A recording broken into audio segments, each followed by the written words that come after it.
জীবনে এমন একটা সময় আসে যখন মনে হয় সব শেষ, কিন্তু একটা মুভি আছে যেটা শেখায় শেষ মানেই শেষ নয়। দ্য শশ্যাঙ্ক রিডেম্পশন শুধু একটা সিনেমা নয়, এটা একটা অনুভূতি। ১৯৯৪ সালে মুক্তি পাওয়া দ্য শশ্যাঙ্ক রিডেম্পশন হলিউডের ইতিহাসে অন্যতম সেরা সিনেমাগুলোর একটি। গল্পটা অ্যান্ডি ডুফ্রেইনের, এক ব্যাংকার যে তার স্ত্রীর হত্যার দায়ে ভুলভাবে কারাবন্দী হয়। শশ্যাঙ্ক জেলে তার জীবনের নতুন অধ্যায় শুরু হয়। সেখানেই তার পরিচয় হয় রেড নামের এক অভিজ্ঞ কয়েদির সঙ্গে।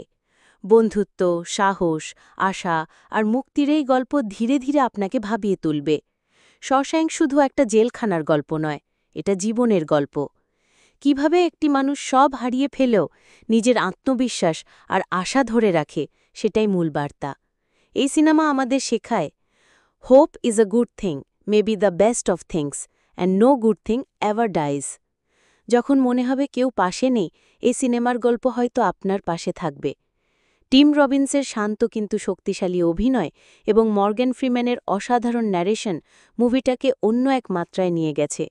রজার ডিকিন্সের সিনেমাটোগ্রাফি আর পরিচালক ফ্র্যাঙ্ক দারাবন্টের সংযত নির্মাণশৈলী সব মিলিয়ে এক নিখুঁত অভিজ্ঞতা।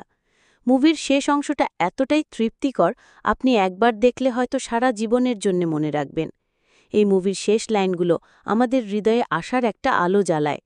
শশ্যাঙ্ক রিডেম্পশন আমাকে শিখিয়েছে, যত অন্ধকারই হোক শেষ পর্যন্ত একটা আলো থাকে।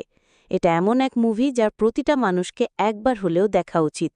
যদি কখনো মনে হয় জীবন থেমে গেছে, শশ্যাঙ্ক রিডেম্পশন তোমাকে মনে করিয়ে দেবে, hope is a good thing.